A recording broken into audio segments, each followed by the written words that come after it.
Indonesia. Ibu harap kalian masih semangat belajar meskipun kamu belajar dari rumah saja. Ya, semoga pandemi ini segera berlalu. Tetapi semoga dengan video yang akan Ibu bagikan ke kamu lebih paham tentang pelajaran sejarah Indonesia. Kalau ada yang kurang paham, boleh ditanyakan kepada Ibu. Nah, kita akan lanjutkan materi kita tentang menelusuri peradaban awal di Kepulauan Indonesia, dan kali ini kita akan belajar bagian yang kedua. Apa sih yang akan kita lihat dari materi ini? Kita akan lebih fokus kepada bagaimana Kepulauan Indonesia itu terbentuk. Seperti kita ketahui, Indonesia itu merupakan negara kepulauan terbesar. Mulai dari Sabang sampai ke Merauke, itu terbentuk secara sempurna kepulauan-kepulauannya. Tapi kepulauan yang ada saat ini itu tidak serta-merta sejak bumi ini dibuat langsung ada, ya, tidak langsung seperti itu. Tetapi ada proses yang dia lalui. Proses-prosesnya itu dimulai dari yang namanya terbentuknya bumi. Ya, pembentukan bumi ini sebenarnya saya hanya ambil beberapa teori yang cukup terkenal saja. Teori yang saya pakai di sini adalah teori dentuman besar. Pasti sudah sering mendengar ya, teori Big Bang. Teori Big Bang ini dikemukakan oleh beberapa ilmuwan besar. Salah satunya adalah Stephen Hawking asal Inggris. Apa sih yang dia katakan tentang pembentukan? Kalau ada beberapa buku mengatakan bahwa Big Bang ini sebenarnya pembentukan jagat raya ya. Jagat raya dengan ada beberapa galaksi, di beberapa galaksi itu ada planet-planet yang menyusun. Nah, Big Bang ini menyatakan bahwa dengan menggunakan teleskop Mount Wilson, dia melihat jagat raya itu luasnya mencapai 500 juta tahun cahaya. Nah, 500 juta tahun cahaya jaraknya. Ini terbentuk dari sebuah gumpalan gas. Sebuah gumpalan gas yang dia meledak dengan satu dentuman yang sangat amat dahsyat. Memang teori ini banyak diakui. Nah, setelah itu materi yang ada di alam semesta ini mulai berdesakan satu sama lain. Kemudian mereka membentuk yang tersisa itu berupa proton, neutron, dan elektron yang bertebaran ke segala arah. Jadi mereka membentuk masing-masing sebuah gumpalan-gumpalan, jadilah planet-planet yang ada sekarang. Jadilah seisi jagat raya yang ada sekarang. Nah, itu tentang teori terbentuknya bumi. Sekarang kita lihat, begitu bumi itu terbentuk, apa yang terjadi? Yang terjadi adalah bumi itu mengalami evolusi. Evolusi artinya adalah perubahan yang terjadi secara lambat. Nah, bumi pertama kali terbentuk, kemudian ada mengalami perubahan. Perubahan yang pertama, saat dia terbentuk, dia dinamakan adalah Azoikum. Kenapa Azoikum? Azoikum ini berasal dari bahasa Yunani. A artinya itu tidak, Zun itu artinya hewan. Berarti pada masa ini tidak ada kehidupan. Kenapa? Karena ini adalah bumi yang baru terbentuk dan suhunya sangat tinggi. Ini terjadi sekitar 1 miliar tahun yang lalu. Jadi belum ada kehidupan sama sekali. Tahapan yang kedua itu adalah Paleozoikum. Paleozoikum ini merupakan zaman purba tertua. Memang di sini sudah meninggalkan fosil berupa flora dan fauna, tetapi yang sangat sederhana, ya.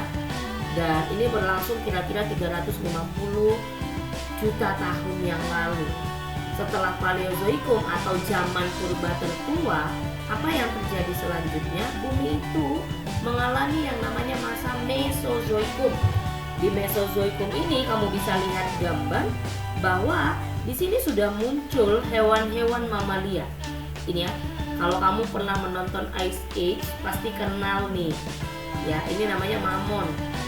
Ya, dia adalah hewan menyusui. Selain dia, muncul hewan amfibi. Ya, kemudian burung dan tumbuhan yang berbunga juga sudah mulai ada. Ini sekitar 140 juta tahun yang lalu. Ingat ya, Mesozoikum itu artinya adalah zaman purba tengah. Tadi Paleozoikum adalah zaman purba tertua. Kemudian selesai masa ini, apa yang terjadi? Yang terjadi adalah masa Neozoikum. Neozoikum ini ya makhluk-makhluk tingkat tinggi dia sudah mulai muncul. Nih lihat, ya, lihat di sini ada yang namanya manusia purba sudah muncul.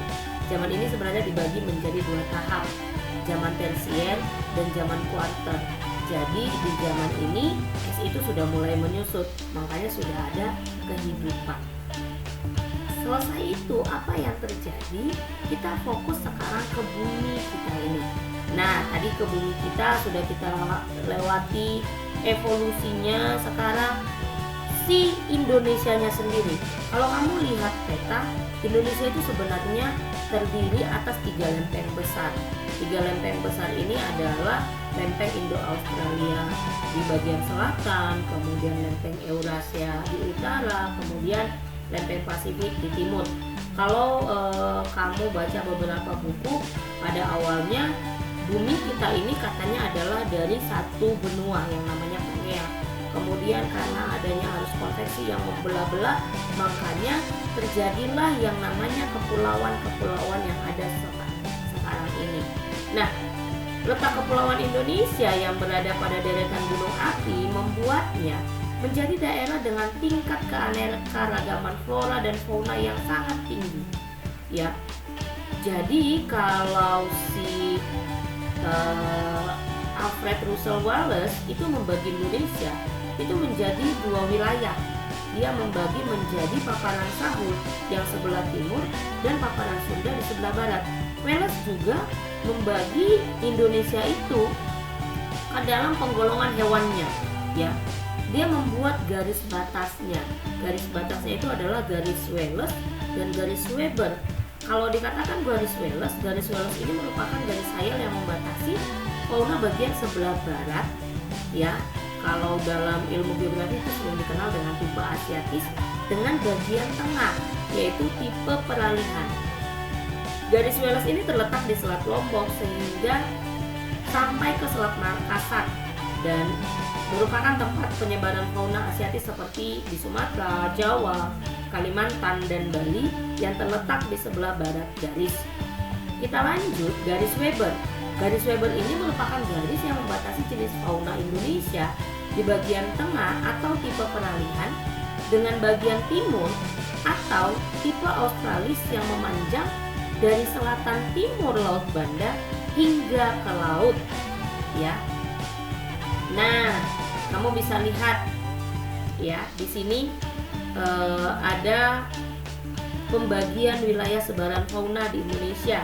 Lihat, ini adalah daerah barat, garis pembatasnya adalah garis Wallace, dan ini adalah bagian timur, ini adalah garis Weber. Jadi kalau ditanya ini apa, ini adalah bagian endemik yang asli. Kenapa ini dikatakan Asiatis? Karena ini faunanya mirip ke Asia.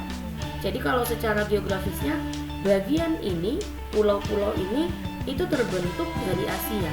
Sedangkan kalau yang ini dia bagian dari Australia. Makanya ada kemiripan antara fauna di Australia dengan fauna yang ada di Papua. Kenapa? Karena ini dulunya satu daratan. Jadi kalau yang tengah ini bagaimana, Bu? Yang tengah ini gabungan sebenarnya. Sebagian dia dari Asia, sebagian lagi dia dari Australia, dan membentuk daratan yang ada sekarang. Jadi kalau ditanya, sebenarnya hewan khas Indonesia itu yang mana? Yang di tengah ini. Oke, cukup sekian pelajaran sejarah Indonesia hari ini. Kita akan lanjut ke part berikutnya.